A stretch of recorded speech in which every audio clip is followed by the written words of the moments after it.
They thought it was a joke, just a minor incident. One captain, one insult, one blown-up outpost. Typical border flare-up. A message was sent. We declare sovereign retaliation. Prepare for consequence. They laughed, because the sender wasn't an empire. It wasn't even a planet. Just a ship. A human ship. And everyone knew Earth had gone silent centuries ago. Just another species that burned itself out. Except, that message wasn't from Earth. It was from a Terran Revenant-class dreadnought, long thought extinct. And it wasn't a declaration of war. It was a death notice. It started the way most mistakes do, with overconfidence. The Urek Dominion had expanded unchecked for nearly a century. Star systems bent to their authority. Treaties existed only as tools of delay. And their ambassadors? More warlords than diplomats. So when Ambassador Krell Varan encountered an unidentified mining vessel drifting too close to the forbidden expanse, he didn't hesitate. He ordered a weapons lock. The crew on his ship laughed as targeting systems calibrated. The unknown vessel, small, unarmed, ancient-looking, floated motionless against the void. No escort, no shield signature. Just a blinking transponder light, faint enough to be accidental. Another relic scavenger, Varan sneered. Let's make an example. He fired. No resistance came. No evasive maneuvers. No countermeasures. No cry for help. Just one signal broadcast in response. Tight beam, encoded with a frequency nobody had used in centuries. It contained a name. Simple. Cold. Revenant 13. The bridge crew blinked. Krell frowned. Is that supposed to mean something? He asked aloud. The comms officer ran a cross-reference. The computer churned, then returned. No current record declassified. Level 9 warning. Legacy designation. That last line made someone in the room flinch. Legacy designations were myth. Tags reserved for things no longer discussed, even in war colleges. Krell laughed. Must be some pirate junk. Let's file it. They filed it, and then forgot about it. The next morning, a Dominion war fleet of 20 ships was dispatched to investigate. Standard patrol, destroyers, cruisers, a dreadnought, just in case. No alarm, no urgency. This wasn't war. It was cleanup. They entered the coordinates transmitted from the site. Initial scans reported nothing. Empty space, no ship, no debris, just silence. Then one by one, their transponders blinked out. No distress calls, no explosions, just absence. A full fleet, gone. Back at Dominion Command, technicians scrambled. Sensor logs came back garbled. Telemetry lost. Quantum trails scrambled. Crew vitals missing. The last thing received from the lead dreadnought? A partial audio transmission. We see it. It's remembering. Static, then black. Ambassador Krell was recalled for questioning. He shrugged it off. We've lost ships before. Sensor ghosts, black holes, anomaly storms. The council agreed, for about a minute. Then the Revenant signal returned. This time it wasn't just a name, it was coordinates. And beneath the coordinates, one phrase. Do you remember us now? No one laughed after that, because in the silence that followed, the stars began to whisper. Not with threats, not with fury, with memory, and memory doesn't forget. Humans? They're gone. That was the prevailing opinion across the Dominion High Council when news of the vanished fleet spread. Ambassador Krell insisted it was a spatial anomaly. The fleet likely hit a gravwell or phantom black site trap. Maybe pirates, maybe equipment failure. The word revenant was never spoken aloud in the chamber. Not yet. Archival intelligence was consulted. A few dusty logs from the age of the Accord, back when the galaxy had tried peace, back when Earth had a seat at the table. Records stated clearly, humanity self-eradicated after the fall. Status, extinct. Threat level, irrelevant. Some footnotes mentioned Earth's final act, something called the Sundering Protocol, but no details survived. Just fragments, just whispers. Military command called for calm. Legacy designations are superstition, scoffed General Verusk. They weren't gods. just flesh and fire. The old fear resurfaced, like static beneath a polished speech, emotionally volatile, over-attached to symbols, used trauma like artillery. Someone chuckled. They weaponized grief, a junior officer joked. The room laughed. Uneasy, a historian was summoned, an old Scythery scholar who specialized in pre-accord warfare. She hesitated when shown the word Revenant 13. Her spines retracted. Her voice shook. We burned 1,000 records to bury that name. The council dismissed her. You mean the scorchings? One aide scoffed. Children's stories. But even children didn't sleep after hearing them. The scorchings. An old myth. Unverified. Systems gone dark overnight. Nothing but silent wreckage where fleets once stood. No survivors. No signals. Just impact craters and quiet, humming glass. The historians called them fables. The admirals called them lies. The veterans? They said nothing. Then 7 more fleets went missing. No alerts, no escape pods, no wreckage. Just gone. Spanning sectors, no shared patrol path, no shared commander. Only one common detail. Each fleet had been within 5 light years of the coordinates sent by Revenant 13. Now the laughter stopped. Reports flooded in. Comms interference mimicking heartbeat patterns. Pilots hearing whispers in Earth tongues they never studied. Navigation AIs stalling mid-jump. One ship's hull, the Honor of Skell, returned from patrol coated in ash. There was no fire, no explanation, no crew, just ash. In emergency session, Counselor Drex finally said it aloud. Could it be them? Silence. Then someone whispered back. They're extinct, right? A transmission arrived, unencrypted, monotone. We were never gone. We were just waiting for you to forget. The council chambers emptied early that night, and no one wanted to admit it. But the air felt heavier, like the ghosts of an old world were leaning in. It began with the listening posts. Out past the edge systems, where signals from the galactic rim thinned into cold noise, the Dominion's deep surveillance stations started to flicker. Ghost returns, sensor artifacts, blips faster than light, too sharp for stars, too quiet for ships. Then came the shadows. One frame, space was clear. The next, shapes, not cloaked, not hidden, just passing through and leaving behind nothing. No mass signature, no propulsion trail, only a feeling, like something old had looked back. On Relay Station 12V, a tech flagged an anomaly at 0317 Standard Time. A faint waveform skipping across the void, not broadcasting but listening. She tried to trace it. Her terminal went dark. Seconds later, it rebooted, on its own. On the screen was a single phrase burned in archaic Terran script. Congratulations. We heard you. She resigned that evening. Other stations started reporting similar events. Power surges synced to heartbeat intervals. Local gravity warps that matched Terran Morse code. Brief, distorted audio. Static rearranging itself into laughter. Or crying. No one could agree which. The Dominion called for emergency security councils. Admirals from across the Armada convened. This isn't an invasion, one said. There's no pattern. But there was. A slow spiral, a drift inward from the dark edges of mapped space, like something was surrounding the galaxy. Not with force, with observation, like a hunter walking the edge of a campfire, watching the flames flicker. One scout drone sent into the void returned 48 hours later. Its memory core had been wiped clean. Except for one image, auto-burned into its diagnostic system. A fleet, thousands of ships, drifting silently.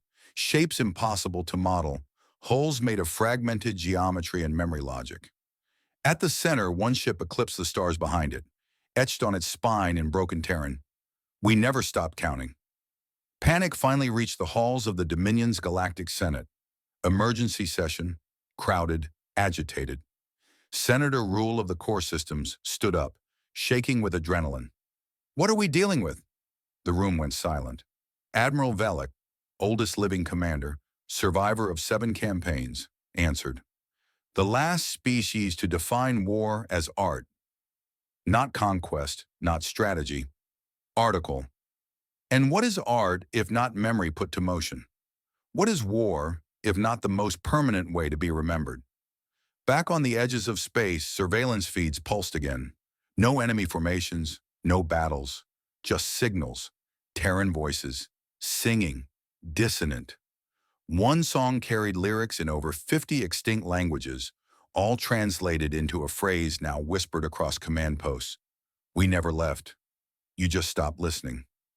For centuries, the galaxy believed Earth had died screaming, but now the truth unfurled with every scan, every shiver in deep space. They hadn't screamed. They'd gone silent. So one day, silence could scream for them, and the scream was coming. They called it the last organic war. Centuries ago, long before the Dominion rose, the Kareth swarm dominated entire sectors. A nightmare species, self-replicating, hive-structured, immune to diplomacy, unstoppable in motion. Worlds fell in days.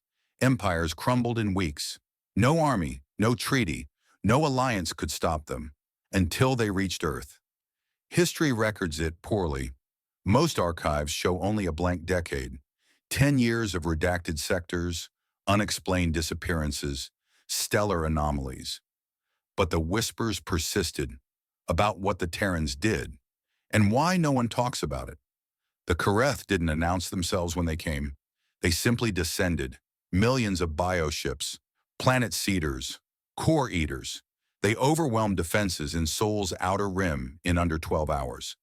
Neptune burned first, Mars screamed next. The Terrans did not broadcast surrender. They sealed every gate. Then they went quiet. No live transmissions came out of Earth for 287 days. No updates, no request for help, no ships escaped. And then the impossible happened. The Kareth swarm fractured, not exploded, not routed. Fractured, as if their cohesion, millennia of telepathic synchronization, had been surgically erased. From the surviving Kareth cores recovered centuries later, only fragments of memory were extractable. One repeated over and over. They showed us time, and then unmade it. No one believed it, at first, until deep space probes found the event site. A gravity scar where a black hole should have been, but wasn't. Something had manipulated space-time inside the singularity, intentionally, with precision beyond physics. A closed loop, a recursive compression of reality, a weapon not aimed at the Kareth's body, but at their origin. Somehow the Terrans had entered the Kareth's time route, their first emergence, and overwritten it. They didn't kill the Kareth. They unhappened them. Across the galaxy, Kareth ships went dead mid-flight. Egg worlds withered before hatching. The species collapsed not in fire, but in forgetting. They were removed from history like a story edited mid-sentence. Only a few remembered. Only a few chose to remember, because remembering Earth became dangerous. The last Terran doctrine recovered from that war was transmitted once. Never again. War ends with silence, and after the Kareth fell, Earth complied. They didn't celebrate, didn't claim territory.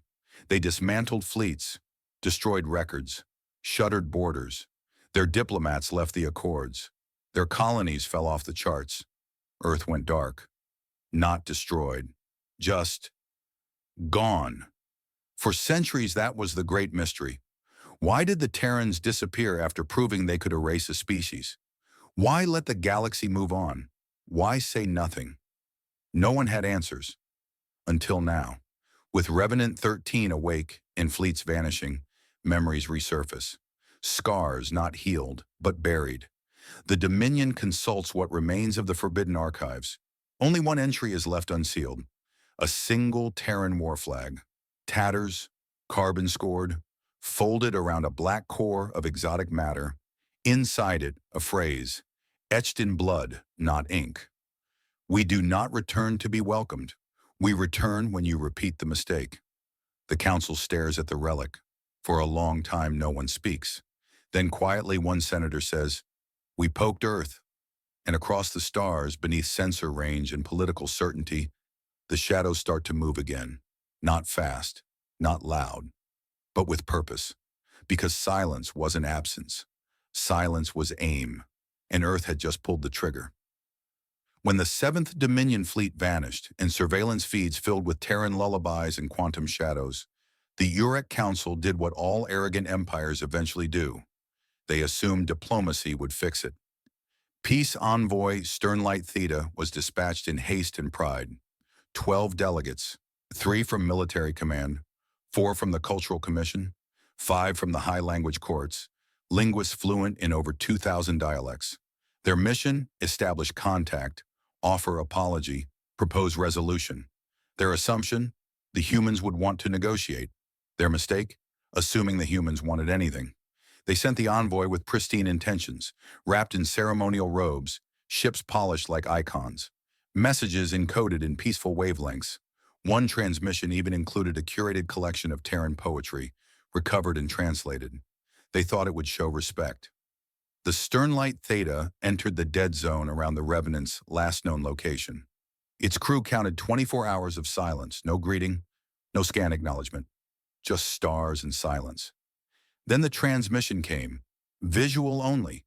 It showed a single empty chair aboard an ancient vessel. Behind it, a wall covered in names, human names, carved deep, and behind the names, photographs, some burned, some bloodstained, all of them real. The camera zoomed in slowly, frame by frame, until it rested on a final inscription, barely visible in the flickering light. They offered us peace once, and then they forgot they did. The screen went dark.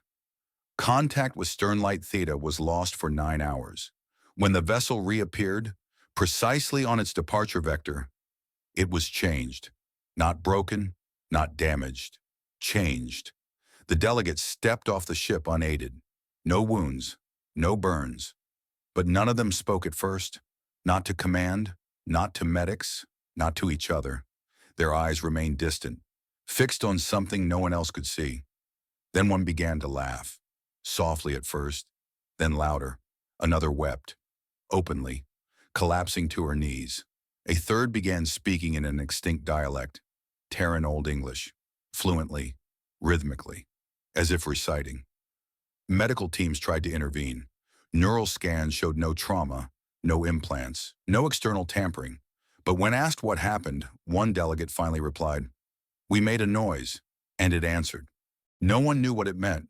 But above the envoy's landing site, high above in orbit, the stars began to go out. Not explode, not collapse. Simply fade, one by one. As if the sky itself was erasing what it had once promised. The message was clear. Earth had not returned for terms. It had not come for conversation. It was not waiting to be understood. Because they didn't want peace. They wanted the truth to be felt. And truth, unlike war, doesn't ask permission. First came the static.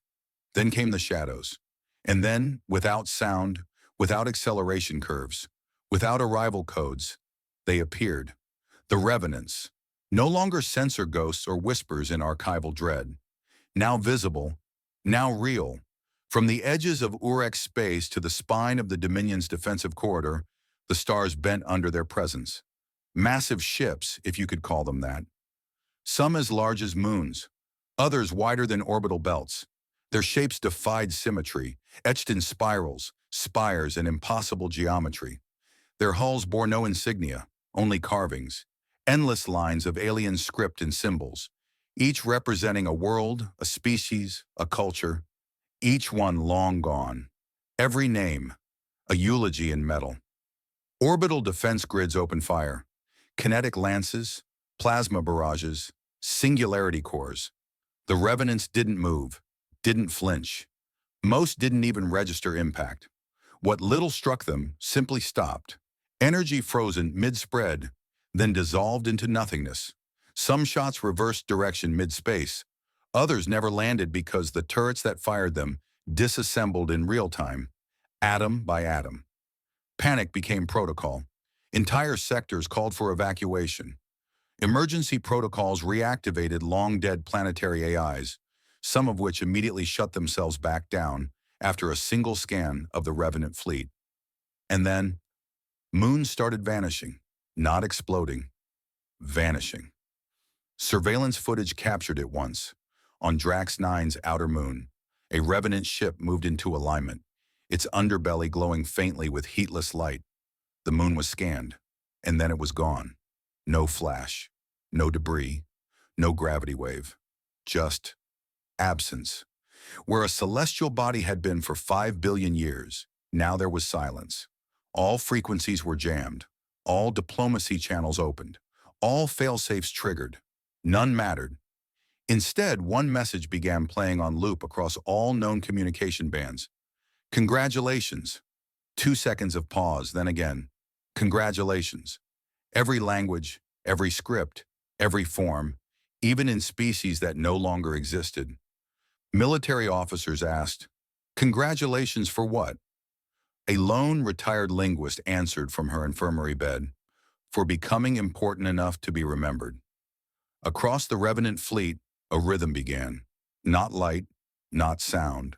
Pulse, a slow throb of time and intent, like a funeral drum echoing across the fabric of space. Planets that heard it developed seismic anomalies. Atmospheres trembled.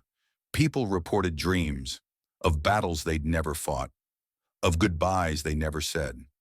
High command collapsed into chaos. Commanders refused to engage. One ship's AI shut down its own engines and transmitted a final message. "We do not fire on ghosts." And through it all, the Revenants said nothing more. No ultimatum, no threat, no request. They didn't arrive to be understood. They arrived because the galaxy had been noticed. And now, they were remembering. Aloud. Tools. It started with blame. First in the Urek Dominion, then across the Kirith spires, then deep into the sectors where the Revenants hadn't even arrived yet. Council members shouted over one another in war rooms turned confessionals. Some accused rival empires of waking Earth. Others accused their own historians of suppressing warnings. On the border worlds, riots began before sunrise. One minister of stability screamed into a live feed, "They wouldn't be here if someone hadn't lied." No one denied it, because somewhere in their buried records, in their scorched treaties, in their silenced poets, they all remembered Earth. Refugees arrived from the war front, broken and shaking. They didn't speak of weapons. They spoke of visions, of Terrans walking through fire, their skins seared, their eyes glowing like memory given form. One child said she saw a soldier kneel beside a dying enemy and cry with him. A captain swore he watched an entire Revenant drop pod land, its doors open and no one exit. But somehow everyone who looked inside began weeping. Then a drone was captured on a dying moon. It was barely intact, its memory fractured, but its transmission played without distortion. The face of a Terran soldier, young, bleeding, calm, smiling. He whispered in perfect Eureka, "We didn't vanish, we just waited." The broadcast went viral, and panic did what war couldn't. Across empires, military factions split from political leadership. Some surrendered preemptively to no one. Others sealed their borders, praying ignorance could become immunity. It didn't. Entire systems began jamming outbound comms. Fear wasn't contained. It was learned. The Revenants didn't have to fire. They let the galaxy devour itself from within. Because panic is a language too, and Earth spoke it fluently. The final defense was built around Arcana's core, a fortress planet with 5 shield rings and 17 orbital cannon layers. No fleet had ever breached it. No enemy had even tried. Until now. The Revenants arrived like mourners to a graveyard they never expected to visit again. No fanfare, no formation. They just appeared, drifting silently, slow, inevitable. The Dominion's last admiral, Keth Voran, stood in the observation dome, hands trembling over a console pulsing red. He didn't issue fire orders. There was nothing left to fire. His fleet, once the jewel of the Armada, now ghosted behind him, its crews either gone or too afraid to engage. He opened the comms channel one last time. "This is not surrender. This is not defiance. I just want to understand." A response came, audio only, a voice that sounded like wind through ruins. It did not shout. It did not threaten. It simply remembered. "You thought war was glory. We buried our own dead too many times to agree." Then the stars began to dim, not explode, not die, just dim, all across the sector, as if light itself had paused to listen. The revenants did not fire. They didn't need to. The servers in Arcanus core wiped themselves. The monuments collapsed inward, unshattered, but ashamed. The shield rings powered down one by one, not by sabotage, but by consent. A memorial began forming, without tools, without builders. The dust arranged itself in orbit, a shape, a sigil, a broken Terran helmet, carved by invisible gravity. And beneath it, a phrase appeared on every Dominion broadcast channel. This was not destruction. This was the return of memory. The galaxy didn't end. It didn't burn. It reset. Because sometimes the worst punishment isn't war. It's clarity. It's remembering the cost. And as the revenants left, one by one, disappearing back into the void, no one followed, no one dared, because the message had been made eternal. You do not call Earth to war. Earth arrives when war is all you have left. Now the stars are quiet again, but differently, not out of fear, out of reverence. Because across every world, in every classroom, on every monument rebuilt since the fall, there is a new phrase carved deep. They didn't bring conquest. They brought the funeral. And memory, now awakened, refuses to sleep.